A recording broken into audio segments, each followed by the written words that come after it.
আসসালামু আলাইকুম, আমি ডক্টর ফাহাদ বলছি।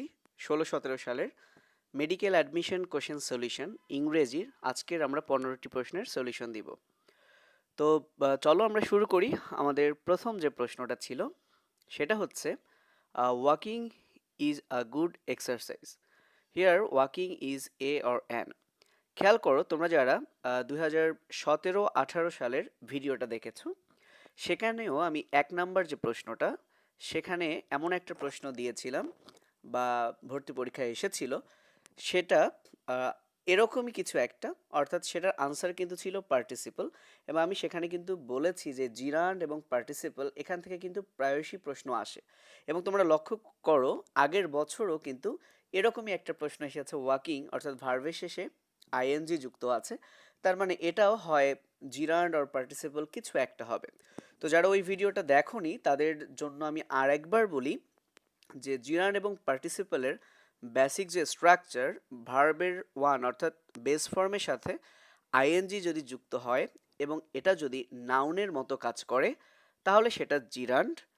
আর ভি ওয়ান অর্থাৎ বেস ফর্মের সাথে আইএনজি যুক্ত থেকে যদি সেটা অ্যাজেক্টিভ কিংবা অ্যাডভার্বের মতো কাজ করে, তখন আমরা তাকে বলবো প্রেজেন্ট পার্টিসিপল।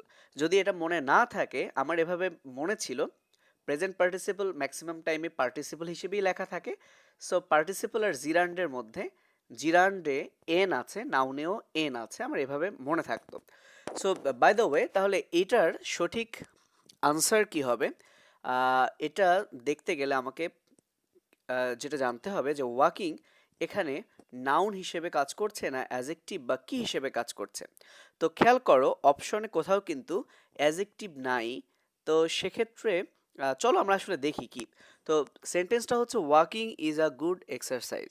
তো এখানে দেখো ইজের পর অর্থাৎ ইজ এই ভার্বটার আগে কিন্তু ওয়াকিং বসেছে, তার মানে এটা সাবজেক্ট হিসেবে কিন্তু এই সেন্টেন্সে কাজ করছে। আর আমরা জানি সাবজেক্ট সেটা হয় নাউন হবে, না হয় কি হবে, প্রোনাউন হবে। তো এখানে যেহেতু অপশনে প্রোনাউন নেই, সো এটা নাউন হিসেবে এখানে কাজ করছে।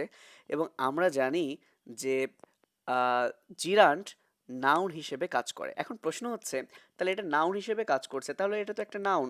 এবং অপশনে দেখো নাউনও আছে, আবার জিরান্ডও কিন্তু অপশনে আছে। তাহলে এক্ষেত্রে আমরা কি ডাবল অ্যান্সার দিব? তো এখানে একটা জিনিস লক্ষ্য করো, ওয়াকিং ডেফিনেটলি নাউন হিসেবে কাজ করছে। সো যদি এই প্রশ্নে জিরান্ড অপশনে না থাকতো, তাহলে কিন্তু সঠিক আনসার হতো নাউন। কিন্তু খেয়াল করো, যে নাউন যে নাউনের সাথে বা যে নাউন অ্যাকচুয়ালি আইএনজি যুক্ত নাউন, অর্থাৎ ভার্বের সাথে আইএনজি যুক্ত যে নাউন, তার কিন্তু একটা স্পেশাল নাম কিন্তু আমরা দিচ্ছি জিরান্ড। তাহলে জিরান্ড যদি আমি এখানে আনসার করি, এটা কিন্তু মোর স্পেসিফিক হচ্ছে। হ্যাঁ, ডেফিনেটলি এটা নাউনের মতো কাজ করছে, কিন্তু আইএনজি ভার্বের সাথে আইএনজি যুক্ত নাউনকে তো আমরা আলাদা করে কি বলি, জিরান্ড বলে ডাকি, তাই না? তো সেক্ষেত্রে এখানে নাউন আনসার না হয়ে কিন্তু আনসার হবে জিরান্ড। এবং তোমরা খুব ভালো করে খেয়াল করবে, যদি অপশনে জিরান্ড না থাকতো, তাহলে কিন্তু তোমরা নাউন দিতে। সো আশা করি তোমরা বুঝতে পেরেছো যে এটার আনসার কি হবে। এটার আনসার হবে জিরান্ড। ওকে, চলে আসি আমাদের দ্বিতীয় যে প্রশ্ন, সেটা হচ্ছে the play Hamlet is written by. তো খেয়াল করো 4টা অপশনে বিভিন্ন নাম আছে। তার মানে একটা জিনিস লক্ষ্য করো, ম্যাক্সিমাম ক্ষেত্রে যে ধারণাটা আমাদের মধ্যে আছে যে লিটারেচার থেকে মেডিকেল ভর্তি পরীক্ষায় কিন্তু খুব একটা প্রশ্ন হয় না, এবং আসলেই তাই হয় না। কিন্তু দেখো, খুব একটা আগে কিন্তু না, 2016-17 সালের ঘটনা, সেখানেই কিন্তু লিটারেচার থেকে একটা প্রশ্ন এসেছে। এখন তুমি যদি একটুও আইডিয়া না রাখো, এই প্রশ্নটা যদি তুমি না পারো, তাহলে কিন্তু তোমার 1 মার্ক চলে গেল, যেটা অনেকেই হয়তো বা একটু পড়লেই সে পারবে। এবং দেখো এটার আনসার কিন্তু উইলিয়াম শেক্সপিয়র। তার মানে শেক্সপিয়র, তোমরা জানো যে ইংরেজি সাহিত্যে এনার জনপ্রিয়তা কতটুকু। সো ওই শেক্সপিয়র থেকেই কিন্তু প্রশ্নটা এসেছে। তাহলে অন্তত এরকম 5টা রাইটারের সম্পর্কে তোমাদের জানা উচিত, যেগুলো আমরা পরবর্তীতে মেডিকেলের জন্য লিটারেচার থেকে কতটুকু পড়তে হবে, যেটা মূলত বিসিএস বা অন্যান্য প্রতিযোগিতামূলক পরীক্ষায় আসে, মেডিকেলে আসে না, বাট তারপরেও যেহেতু 2-1 বছর আগে এসেছিল, সো আমাদের কিন্তু রিস্ক নেওয়া যাবে না। তো এটার আনসার উইলিয়াম শেক্সপিয়র। আমি একটু বলে দিই, যেহেতু প্রশ্নে আছে দ্য প্লে, তো উইলিয়াম শেক্সপিয়র মোট কিন্তু 37 place, he wrote 37 place okay, তো এই প্লেসগুলোকে কিন্তু কয়েকটা ক্যাটাগরিতে ভাগ করা যায়। এর মধ্যে একটা হচ্ছে tragedies, comedies, histories and problem plays. তো যে প্রশ্নটা করা হয়েছে হ্যামলেট, এটা মূলত ট্রাজেডিস, এবং আলাদা করেও কিন্তু পরীক্ষায় বিসিএসে আসে যে শেক্সপিয়রের ট্রাজেডিস কোনটা আর কি। তো সেক্ষেত্রে আমার যেটা মনে থাকতো যে ওনার যতগুলো লেখা ছিল এর মধ্যে যেগুলো যে যে প্লেসগুলোতে মূলত নাম ছিল, যেমন জুলিয়াস সিজার, সো এটা একটা নাম। এই নামগুলো কিন্তু মোটামুটি সবই হচ্ছে ট্রাজেডিস। যেমন দেখো আমি এনার ট্রাজেডিসগুলো যদি লিখি বা দেখাই তোমাদেরকে, সেখানে হচ্ছে অ্যান্টনি অ্যান্ড ক্লিওপেট্রা, খেয়াল করো এটাও একটা নাম। এরপর হচ্ছে টাইটাস অ্যান্ড্রোনিকাস, এটাও একটা নাম। দেন ট্রয়লাস অ্যান্ড ক্রেসিডা, এটা একটা নাম। রোমিও অ্যান্ড জুলিয়েট, এটা একটা নাম। অথেলো একটা নাম। ম্যাকবেথ একটা নাম। কিং লিয়ার, এটাও একটা নাম। এবং হ্যামলেট ডেফিনেটলি এটাও একটা নাম। সো এগুলো সবই হচ্ছে প্লেজ, এবং এগুলো কিন্তু প্লেজের কোন ক্যাটাগরির মধ্যে পড়ছে? ট্রাজেডিজের মধ্যে পড়ছে। আবার কিছু আছে যেটা ট্রাজেডি কমেডি দুটোই আছে, সেটাকে আবার ট্রাজিক কমেডি বলে। তো সেগুলো তোমরা ধীরে ধীরে আলাদা করে যখন আমরা শেক্সপিয়র নিয়ে কিছু বলবো তখন আলোচনা করব। আর একটা কথা, শেক্সপিয়রকে বলা হয় the bird of Avon. Bird মানে কবি বোঝায়, অ্যাভনে উনি জন্মগ্রহণ করেছিলেন, সো এটা একটু মনে রাখতে পারো। সো আমার কথার সারাংশ হচ্ছে এটাই, যে মেডিকেল ভর্তি পরীক্ষার জন্য হলেও লিটারেচার কিন্তু একটু হলেও ধারণা থাকতে হবে। ওকে, তো চলে যাই আমাদের 3 নাম্বার যে প্রশ্ন, সেটা হচ্ছে I can not but go. So এর ইংরেজি, সরি, এর অ্যাকচুয়ালি বাংলা কি হবে? ওকে, তো আমি যেতে পারি, আমি না যেতে পারি না, আমি যাবই এবং আমাকে যেতে হবে। তো এ ধরনের এই সেন্টেন্সগুলো মনে রাখবা। এইগুলোর মানে বাংলা হয় এরকম যে আমি না যেয়ে পারি না। ধরো I can not but it, আমি না খেয়ে পারি না। বা আমি না দৌড়ায় পারি না, I can not but run. So এটা একটু আলাদা করে মনে রাখো যে এটার আনসার হচ্ছে বি, আমি না যেয়ে পারি না। ওকে, তাহলে প্রশ্নটা একটু ভুল ছিল, এর ইংরেজি নয় বরং এর বাংলা হবে। ওকে, চলে যাই আমাদের 4 নাম্বার যে প্রশ্ন সেখানে। What part of speech is the word extraordinary, অর্থাৎ এক্সট্রা অর্ডিনারি কোন part of speech? So noun, verb, adverb and adjective. তো খেয়াল করো, নর্মালি আমরা অ্যাজেক্টিভ বুঝি যে নাউনকে যেটা মডিফাই করে, কিন্তু এখানে কিন্তু কোনো সেন্টেন্স দেওয়া নাই যে যেটা দেখে আমরা বুঝবো যে এক্সট্রা অর্ডিনারি এটা নাউনকে মডিফাই করছে কি না। তো সেক্ষেত্রে অ্যাজেক্টিভ যদি আমি বলি, এটা একটা অ্যাজেক্টিভ, এবং এই অ্যাজেক্টিভ চেনার জন্য যে শব্দের শেষে কয়েকটা সাফিক্স, বিশেষ করে 17টার মতো সাফিক্স অ্যাজেক্টিভ হতে গেলে কোনো ওয়ার্ডের শেষে যদি এই সাফিক্সগুলো পাওয়া যায় তাহলে সেটা অ্যাজেক্টিভ। এর মধ্যে আমি 6টা তোমাদেরকে একটু দেখাই, তাহলে এটার আনসার হচ্ছে অ্যাজেক্টিভ। তো খেয়াল করো, অ্যাজেক্টিভ নামের শেষে কিন্তু আছে টিভ। তাহলে মনে রাখবা কোনো শব্দের শেষে যদি সেই টিভ থাকে, যেমন অ্যাবর্টিভ, ওকে, অথবা সিভ যদি থাকে, তাহলে টিভ সিভ একটু জোড়ায় জোড়ায় মিলিয়ে পড়ো, তাহলে বুঝে নিবা যে এই শব্দটা হচ্ছে অ্যাজেক্টিভ। ওকে, ব্যতিক্রম থাকতে পারে, but most of the cases নামের শেষে টিভ বা সিভ থাকলে সেটা হচ্ছে অ্যাজেক্টিভ। এছাড়াও অ্যাবল, ইবল, তো জোড়ায় জোড়ায় পড়ো, তাহলে টিভ সিভ, অ্যাবল, ইবল, যেমন অ্যানাবল, ডিজেবল। ওকে, এছাড়াও অ্যারি এবং অরি, তাহলে জোড়ায় জোড়ায় এই 6টা সাফিক্স তোমরা পড়ে ফেলো, টিভ সিভ, অ্যাভেলেবল, অ্যারি, অরি। ওকে, যেমন তাহলে এই 6টা যদি কোনো শব্দের শেষে পাও তাহলে তুমি ধরে নিবা অ্যাজেক্টিভ। আরও 11টা আছে, সেগুলো আমরা আলাদা করে অ্যাজেক্টিভ যখন পড়বো, নাহলে ভিডিওটা অনেক লম্বা হয়ে যাবে, তখন শিখবো। তাহলে এক্সট্রা অর্ডিনারি এটা হচ্ছে একটা অ্যাজেক্টিভ। চলে যাই আমাদের পরের প্রশ্ন। আমাদের 5 নাম্বার প্রশ্নটা হচ্ছে অ্যান্টোনিম অফ কম্বিনেশন ইজ। আমরা সবাই জানি কম্বিনেশন বা কম্বাইন করো মানে মিলিত করো, যুক্ত করো। তাহলে এর অ্যান্টোনিম বিপরীত কি? সো এত সহজ একটা প্রশ্ন, দেখো মিক্সচার, তোমরা জানো মিক্সচার মানে কি? মিশ্রণ মানে মিলিত করা, তাহলে এটা কম্বিনেশনের কিন্তু সিনোনিম।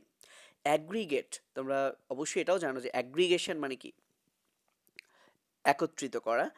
দেন আর ফিউশন, এটা তো জানো, নিউক্লিয়ার ফিউশন বিক্রিয়া পড়েছো, ফিউশন মানে কি? যুক্ত করা। সেপারেশন, আমরা সবাই জানি সেপারেট, হ্যাঁ, আলাদা পৃথক করা, তাহলে সেপারেশন। তাহলে কম্বিনেশনের অ্যান্টোনিম কিন্তু হচ্ছে সেপারেশন। তাহলে সাথে এটাও মনে রাখো, এ বি সি অপশনে যে 3টা আছে, এই 3টা কিন্তু হচ্ছে কম্বিনেশনের সিনোনিম। তো ব্যাপারটা এমন না যে সবসময় যেটা অ্যান্টোনিম থাকবে বাকি সবগুলোই সিনোনিম হবে, কিন্তু এই প্রশ্নের বেলায় বাকি তিনটা অপশন কিন্তু কম্বিনেশনের সিনোনিম এবং সেপারেশনটাই হচ্ছে কম্বিনেশনের অ্যান্টোনিম। ওকে, চলে যাই আমাদের 6 নাম্বার যে প্রশ্ন, সেটা হচ্ছে choose the correct group verb to complete the following sentence. অর্থাৎ গ্রুপ ভার্ব দেওয়া আছে, তো একটা সেন্টেন্স দেওয়া আছে, সেটা হচ্ছে why are you looking so much. তো বসাতে হবে কোন গ্রুপ ভার্বটা, রান অফ। তাহলে আমরা দেখতে পাচ্ছি রান দিয়ে যে গ্রুপ ভার্ব সেরকম 4টা দিয়েছে, run of, run into, run across and run down. তাহলে এই গ্রুপ ভার্ব কিন্তু আলাদা করে অবশ্যই প্র্যাকটিস করতে হবে, যেটা মূলত মেমোরাইজিং পার্ট, এটা তোমাকে মনেই রাখতে হবে। তো রান মানে নর্মালি আমরা কি জানি, দৌড়ানো। সো ডাউন মানে কি, ডাউন মানে কমে যাওয়া। সো মানে দৌড়ানো কমে গেল, ব্যাপারটা এরকম। তুমি চিন্তা করো কোনো কিছু ডিক্রিজ হওয়া, বা ধরো কারো স্বাস্থ্য ভেঙে গেল, এরকম কিছু বোঝালে আমরা রান ডাউন কিন্তু ইউজ করি। So why are you looking so much, run down এখানে আনসার হবে। অর্থাৎ তোমাকে দেখতে একটু, মানে তোমার শরীরটা কি একটু ভাঙা ভাঙা লাগছে বা দুর্বল লাগছে, এরকম কিছুই বোঝাচ্ছে। তো রান ইনটু আর রান অ্যাক্রস, এ দুটোর মিনিং মোটামুটি একই। সেটা হচ্ছে রান ইনটু বা বাম্প ইনটু, তোমরা বাম্প দিয়েও যে গ্রুপ ভার্ব আছে, এই দুটার মিনিং একদম সেম। কারোর সাথে বা কোনো কিছুর সাথে হঠাৎ যদি দেখা হয়, সেটা হচ্ছে রান ইনটু বা বাম্প ইনটু। আবার রান অ্যাক্রস এবং কাম অ্যাক্রস, এই 4টা জিনিস, run into, bump into, run across and come across, এই 4টা জিনিসের অর্থই কিন্তু প্রায় একই, যে কারো সাথে হঠাৎ দেখা হওয়া। সো আশা করি রান ইনটু রান অ্যাক্রস হবে না। এবং রান অফ মানে ধরো একদম পালিয়ে যাওয়া, ধরো কারো বউ পালিয়ে গেছে কারো সাথে, সো সেক্ষেত্রে আমরা রান অফ ইউজ করি, যে হিজ ওয়াইফ র্যান অফ, দেন কি বলে, তার কোনো বন্ধুর সাথে, বা তোমরা যে কোনো কিছু সেখানে ইউজ করতে পারো। ওকে, তো আশা করি বুঝতে পেরেছো, এটা মুখস্থ করতে হবে, এবং রান ছাড়াও আরও যত গ্রুপ ভার্ব আছে এখন থেকে তোমাদের প্র্যাকটিস করতে হবে। চলে আসি আমাদের নেক্সট প্রশ্ন, which one is the correct sentence given below. Okay, sentence আছে 4টা, এবং শেষে দেখো টু ডু ইন সামার, প্রত্যেকটা লাইনেই আছে। শুরুতে উই হ্যাভ মিল আছে, তাহলে এখানে ম্যানি আছে, মাছ আছে, এ লট অফ আছে, এবং এর মধ্যে আমাদের দেখতে হবে যে কোনটা সঠিক। আচ্ছা, প্রথমে আমি একটু বলে রাখি, মেনি, মাস এবং a lot of, so right form of ভার্বে বা এদের কিন্তু আলাদা কিছু ইউজ আছে, কিভাবে কোনটা কোথায় বসে। তো আমি যদি এখানে সংক্ষেপে বলি, সেটা হচ্ছে নর্মালি কাউন্টেবল নাউন সেগুলোর শুরুতে কিন্তু বসে মেনি, আর আনকাউন্টেবল নাউন সেখানে কিন্তু বসে মাস। তো এবং দেখো এখানে কিন্তু ওয়ার্ক আছে, সো ওয়ার্ক এটা কিন্তু আনকাউন্টেবল নাউন। সো সেক্ষেত্রে এর শেষে কিন্তু এস থাকবে না। তো যেহেতু এখানে এস আছে, তাহলে আমার প্রথমে যদি তুমি এভাবে চিন্তা করো যে এস আছে, তাহলে এস যেটাতে নাই সেটাই আনসার, এভাবে তুমি চিন্তা করতে পারো। পাশাপাশি তোমরা যদি এখানে আনসার সি, আমি যদি কিছু একটা জিনিস বলাই, যে দেখো মেনির পর মোটামুটি প্লুরাল কাউন্টেবল নাউন থাকে। অর্থাৎ উই হ্যাভ মেনি, যদি এখানে ওয়ার্ক না দিয়ে বুক দিতাম, সো বুক যেহেতু কাউন্টেবল নাউন, তাহলে আনসারটা হতো এরকম, we have many books to read বা কিছু একটা। ওকে, আর যদি এরকম হতো যে উই হ্যাভ মাস, সেখানে বুক না দিয়ে আমি ওয়াটার দিতাম, তাহলে উই হ্যাভ মাস ওয়াটার, সেখানে কিন্তু আমি ওয়াটার্স দিতাম না, ওয়াটার আনকাউন্টেবল, সেটা কিন্তু সিঙ্গুলার হবে। তাহলে মাস থাকলে এরপরে সিঙ্গুলার আনকাউন্টেবল নাউন হয়, আর মেনি থাকলে এরপরে প্লুরাল কাউন্টেবল নাউন হয়। এখন নর্মালি কিন্তু একটা অ্যাফার্মেটিভ সেন্টেন্সে আমরা মেনি, মাস, এদের পরিবর্তে কিন্তু এ লট অফ অথবা লটস অফ, এই দুটা কিন্তু ইউজ করি। বাট যখন নেগেটিভ হয় তখন কিন্তু মেনি, মাস ইউজ করি। তো সেক্ষেত্রেও কিন্তু যেহেতু লট অফ নিচে আছে, তাই ওই দুইটা আমরা নিবই না। তো এখন আসি, we have a lot of, দুটাতেই আছে, একটাতে আছে ওয়ার্ক আর একটাতে আছে ওয়ার্কস। তো যেহেতু ওয়ার্ক হচ্ছে আনকাউন্টেবল নাউন, তাহলে এর শেষে কখনো এস বা ইএস হবে না, তাহলে এখানে সি কিন্তু সঠিক আনসার। ওকে, চলে আসি আমাদের পরের যে প্রশ্ন, 8 নাম্বার প্রশ্ন, which one of the following is the correct spelling. Okay, spelling এসেছিল, তাহলে দেখো বানানও কিন্তু আসে, তাহলে তোমাদেরকে একটু বানান নিয়েও খেয়াল রাখতে হবে। সো অ্যাবরিজিন, এই শব্দটারই বানানটা করে দিয়েছে, তো এটার সঠিক আনসার হবে অ্যাবরিজিন। আমি যদি বানানটাকে একটু ভাঙি, এ বি, তারপরে দেখো অরিজিন, তো অরিজিন থেকে কি অরিজিনাল, সো অরিজিন মানে কি উৎপত্তি, সো অ্যাবরিজিন মানে হচ্ছে আদিম অধিবাসী এরকমই বোঝাচ্ছে। তবে নর্মালি অরিজিন বানানে ORIGIN এ পর্যন্তই, বাট অ্যাবরিজিন বানান কিন্তু ABORIGINE, এবং এটা অ্যাবরিজিনস অর্থাৎ সাথে একটা এস লাগিয়ে দিয়েছে। সো ব্যাপারটা এমন না যে অরিজিন এর সাথে ইএস যুক্ত হয়েছে, তা না। অ্যাব অরিজিন বানান ORIGIN, বাট অ্যাবরিজিন বানানটা হচ্ছে শেষে ই থাকবে এবং সাথে এখানে এস যুক্ত হয়েছে সবার সাথে। সো এভাবে মনে রাখো এবি অরিজিন, অ্যাব অরিজিন, ডবল বিও না বা অন্য কিছু না বা ডবল এনও কিন্তু না। চলে আসি আমাদের 9 নাম্বার যে প্রশ্ন সেটাতে। তিনি কদাচিৎ মিথ্যা বলেন এর ইংরেজি কি? হি সামটাইমস টেলস এ লাই। আচ্ছা, শুরুতে বলে রাখি মাঝে মধ্যেই মিথ্যা বলার ওখানে স্পিক্স এ লাই এভাবেও কিন্তু থাকে। সো মনে রাখবা, মিথ্যা বলতে বা বলা বোঝাতে টেল এ লাই বোঝায়, আর সত্য বলতে স্পিক দ্য ট্রুথ বোঝায়। এবং মিথ্যার আগে সবসময় এ আর্টিকেল বসে আর সত্যের আগে কিন্তু দি বসে। So tell a lie and speak the truth. Okay, তো এখানে যেহেতু সবখানেই টেল আছে, সো টেল নিয়ে আমাদের চিন্তা ভাবনা নাই। আমরা বরং দেখবো সামটাইমস না সেলডমই। তো সেলডম মানে একদম খুবই কম এরকম কিছু বোঝাতে আমরা সেলডম ইউজ করি। সো এখানেও কিন্তু সঠিক আনসার হবে B, he seldom tells a lie. Okay, এখন হি এর জায়গায় যদি আই থাকতো তাহলে তখন টেলস না হয়ে টেল হতো। বুঝতে পেরেছো? চলে আসি আমরা আমাদের পরের প্রশ্ন, 10 number. Identify the word, oh sorry word না, এটা ওয়ার্ড হবে, in the plural form. Okay, অর্থাৎ এখানে 4টা ওয়ার্ড আছে, এর মধ্যে কোনটা প্লুরাল। তো প্রথমে বলে রাখি, নামের শেষে আম থাকা মানে তুমি ধরে নিবা সিঙ্গুলার। তোমরা যারা সায়েন্সের স্টুডেন্ট আছো, যেমন ওমাটিডিয়াম পড়েছো ঘাসফড়িঙ্গে, সো ওমাটিডিয়াম এটা কিন্তু সিঙ্গুলার এবং এর প্লুরাল হচ্ছে ওমাটিডিআ। সিমিলারলি নাম্বার অপশনে আছে অ্যাজ এন ডাম, এটা কিন্তু সিঙ্গুলার এবং এর প্লুরাল হচ্ছে অ্যাজ এন ডা। রাইট?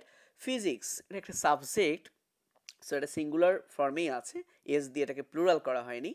রেডি, সো খেয়াল করো, রেডিয়াস নাম শুনেছো, সো নামের শেষে আস থাকলে মনে রাখবা এটা হচ্ছে সিঙ্গুলার, আর ডাবল আই থাকলে হচ্ছে প্লুরাল। এবং এটা কিন্তু তোমাদের রুই মাছেও আছে। যেমন আমি যদি বলি নিউক্লিয়াস, এটা কিন্তু সিঙ্গুলার, বাট সেটাকে যদি তুমি প্লুরাল করো তাহলে হবে নিউক্লিয়াই, শেষে ডাবল আই।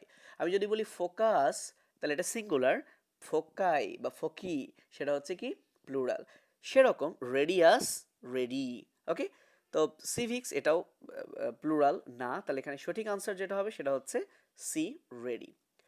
চলে আসি 11 নাম্বার প্রশ্ন, চুজ দ্য কারেক্ট সেন্টেন্স। ওকে, সঠিকটা খেয়াল করো, যদিও এটা কারেক্ট সেন্টেন্স কিন্তু অ্যাকচুয়ালি এটা প্রিপোজিশন বা গ্রুপ ভার্ব আমরা বলতে পারি। যে ডাইয়ের পর বিভিন্ন প্রিপোজিশন বসে যে ফ্রেজাল ভার্ব বা গ্রুপ ভার্ব যে বা প্রিপোজিশনাল ভার্বগুলো যে তৈরি হয়, এর মিনিং জানতে হবে। এবং এই ডাইটা কিন্তু খুব আসে পরীক্ষায়। সো আমরা জানি ডাই অফ মানে রোগে মারা যাওয়া, সো পয়জন বিষ খেয়েছে, সো এটা তো রোগে মারা যায়নি, যদিও অসুস্থ হয়েছে। আচ্ছা, তো হি ডাইড বাই, বাই হচ্ছে অ্যাক্সিডেন্টে মারা যাওয়া, সো ওভার ইটিং আছে তা না, ওভার ইটিং হচ্ছে ফ্রম বসবে, বেশি খেয়ে অথবা না খেয়ে যদি মারা যায় তখন ডাইয়ের পর ফ্রম বসে। Then he died from cholera, no, cholera একটা রোগে মারা গেছে, এখানে কিন্তু ডাইড অফ হতো। And D number option, he died for his country, অর্থাৎ সে দেশের জন্য মারা গেল, সো দেশের জন্য ভালো কিছুর জন্য মারা যাওয়া হচ্ছে ফর, তাহলে এখানে সঠিক আনসার হচ্ছে কিন্তু ডি। ঠিক আছে, ওকে। এবার আসা যাক নেক্সট যে আমাদের 12 number, choose the correct sentence. সেখানে আছে one should obey their parents, one should obey one's parents. আচ্ছা, আমি যদি এই সেন্টেন্সটাকে একটু এভাবে বলি, ওয়ানের জায়গায় আমি যদি হি দেই, তাহলে হি শুড অবে কি হবে? হার প্যারেন্টস হবে? কখনোই না, হিজ প্যারেন্টস হবে। তার মানে প্রথম হিটা যদি সাবজেক্ট হয় তাহলে পরের যে হিজ এটা কিন্তু হচ্ছে পসেসিভ। তো এখন আমাদেরকে ওয়ান এখানে কিন্তু সাবজেক্ট হিসেবে ইউজ হয়েছে, তাহলে ওয়ানের পসেসিভ কি সেটা কিন্তু জানতে হবে।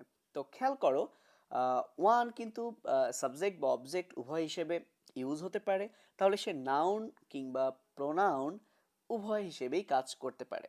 তাহলে তার সিঙ্গুলার থাকবে, প্লুরাল থাকবে।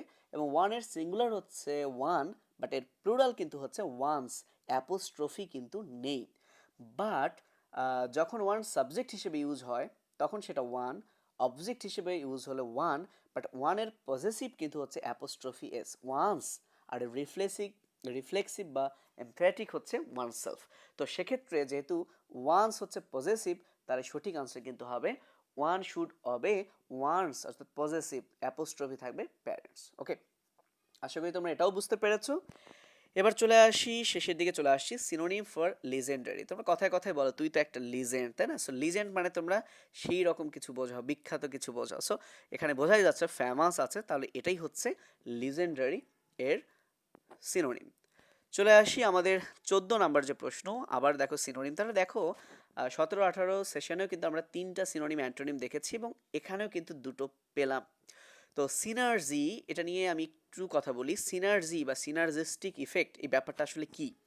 তো এই ব্যাপারটা হচ্ছে এরকম যে ধরো আমি একটা পাথর একা ঠেলছি, কিন্তু আমি পারছি না।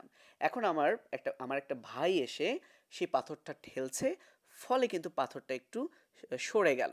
তাহলে দেখো আমি একা কাজ করছিলাম, পাথরটাকে সরাতে পারছিলাম না, কিন্তু আমার ভাই এসে যখন হেল্প করলো তখন পাথরটা সরে গেল। এই যে দুইজন এসে যখন কাজটা করলাম, এই ব্যাপারটাই হচ্ছে সিনার্জিস্টিক ইফেক্ট, যেটা আমাদের মেডিকেলে ওষুধ দেওয়ার ক্ষেত্রেও কাজে লাগে। যে ধরো একটা ওষুধ দিলাম, কাজ করছে না, বাট যখন ওর সাথে আমি আরেকটা ওষুধ দিব, এই দুইটা ওষুধ মিলে খুব ভালো একটা কাজ করছে, তখন আমরা এটাকে বলবো সিনার্জিস্টিক ইফেক্ট বা সিনার্জিস্ট। ওকে, তার মানে আহ, একের অধিক কয়েকজন মিলিয়ে যদি আমরা একটা কাজকে এগিয়ে নিই, সেটাই হচ্ছে কিন্তু সিনার্জি। তাহলে এর সিনোনিম কি হবে? তোমরা দেখতেই পাচ্ছ অ্যালায়েন্স।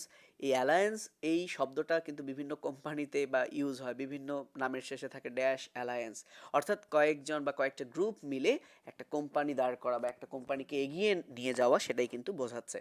তো আশা করি সিনোনিম ফর সিনার্জি তোমরা কি সেটা বুঝতে পেরেছো, অ্যালায়েন্স। তো আমাদের লাস্ট প্রশ্ন, সেটা হচ্ছে 15 number, the best passive form of the সেন্টেন্সটা হচ্ছে হোয়াট ডু ইউ ওয়ান্ট। ওকে, তাহলে এটার প্যাসিভ ফর্মটা কি হবে সেটাই। তো প্রথম কথা, এটা যেহেতু প্রেজেন্ট ফর্মে আছে, তাহলে ওয়াজ হবে না, অর্থাৎ এ বি প্রথমেই বাদ, তাহলে সি আর ডি হবে। তো আমরা প্যাসিভ করতে গেলে কি আইএনজি বসাই না, সো সি হচ্ছে সঠিক answer, what is wanted by you. তো আশা করি বুঝতে পেরেছো। তাহলে একটা জিনিস তোমরা চিন্তা করো, একটা কিন্তু আইডিয়া তোমরা পেয়ে যাচ্ছ যে মেডিকেল ভর্তি পরীক্ষার প্রশ্নগুলো আসলে কেমন হয়। তো আমরা ট্রাই করব ধারাবাহিকভাবে ইনশাল্লাহ বিগত বছরগুলোর ইংরেজিটাকে ঝটপট শেষ করে ফেলতে। তো ততদিন পর্যন্ত তোমরা ভালো থাকো, থ্যাংক ইউ, এবং ভিডিওটা ভালো লাগলে সাবস্ক্রাইব করো বা শেয়ার করো, যা ইচ্ছা তাই করো। আজকে এ পর্যন্তই, আল্লাহ হাফেজ, আসসালামু আলাইকুম।